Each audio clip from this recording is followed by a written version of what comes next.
लोकसभा निवडणुकीमध्ये वसंत डावखरे यांची बदनामी केल्याप्रकरणात उद्धव ठाकरेंना आज कल्याण कोर्टामध्ये त्यांचा जबाब नोंदवला जाणार आहे। 2009 लोकसभा निवडणुकीमध्ये वसंत डावखरे विरुद्ध आनंद परांजपे यांच्यामध्ये निवडणूक झाली आणि यावेळी उद्धव ठाकरे यांनी परांजपे यांच्यासाठी 22 एप्रिल 2009 मध्ये एक प्रचार सभा घेतली। राष्ट्रवादी काँग्रेसचे उमेदवार वसंत डावखरे यांचा एक व्हिडिओ या सभेमध्ये त्यांनी दाखवला आणि या व्हिडिओमध्ये पोलिसांना घाबरू नका, तुम्ही बिनधास्त मतदान करा असं आवाहन करत असल्याचं दाखवण्यात आलं होतं।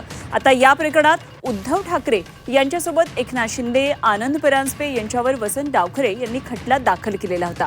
तर उद्धव ठाकरे यांनी डोंबिवलीमधल्या सभेमध्ये हा व्हिडिओ सार्वजनिकरित्या दाखवलेला होता।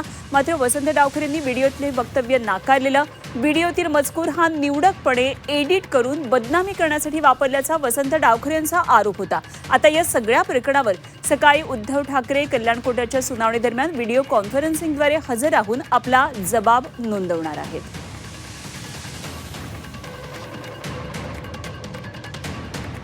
शुभम कोळी आमचे ठाण्यातले प्रतिनिधी आपल्याबरोबर जोडले गेले, जाणून घेऊया शुभमकडून आणखी तपशीलवार माहिती। शुभम, आज कल्याण कोर्टामध्ये व्हीसीद्वारे उद्धव ठाकरे उपस्थित राहणार आहेत आणि आपला जबाब नोंदवणार आहेत, काय आणखी पुढचे तपशील?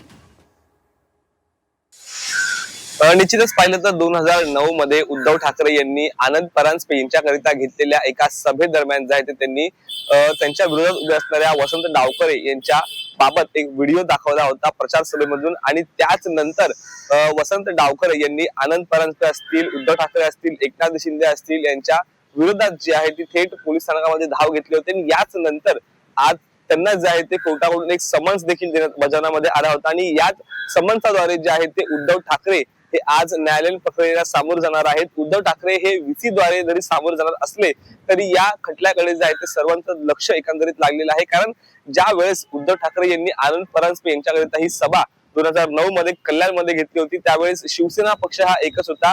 आनंद परांजपे, उद्धव ठाकरे आणि एकनाथ शिंदे हे एकाच पक्षामध्ये होते आणि हे तिन्ही नेते जे आहेत एकाच मंचावरती त्यावेळेस त्या ठिकाणी उभे होते आणि आनंद परांजपे यांच्याकरिता ही घेतलेली सभा अतिशय लक्षवेधी आणि त्यावेळी महत्वपूर्ण जरी ठरली होती आणि त्यानंतरच उद्धव ठाकरे यांनी वसंत डावखरे यांच्या बाबत एक व्हिडिओ त्यावेळेस माध्यमांसमोर असेल त्या प्रचार सभेमधून जो आहे तो दाखवला होता आणि आज उद्धव ठाकरे हे ऑनलाईन प्रक्रियेद्वारे जे आहेत ते व्हीसीद्वारे या संपूर्ण न्यायालयीन प्रक्रियेला जे आहेत एकंदरीत सामोरे जाणार आहेत आणि एकनाथ शिंदे यांच्या माध्यमातून जे आहे ते आनंद परांजपे हे न्यायालयीन प्रक्रियेला सामोरे जाणार आहेत आणि त्याचमुळे आज या कोर्टामध्ये या प्रक्रियेबाबत काय घडते हेच पाहणं महत्वाचं असणार आहे। जरूर लक्ष ठेवून राहा या सगळ्या घडामोडींवर। शुभम कोळी आमचे प्रतिनिधी आपल्याबरोबर।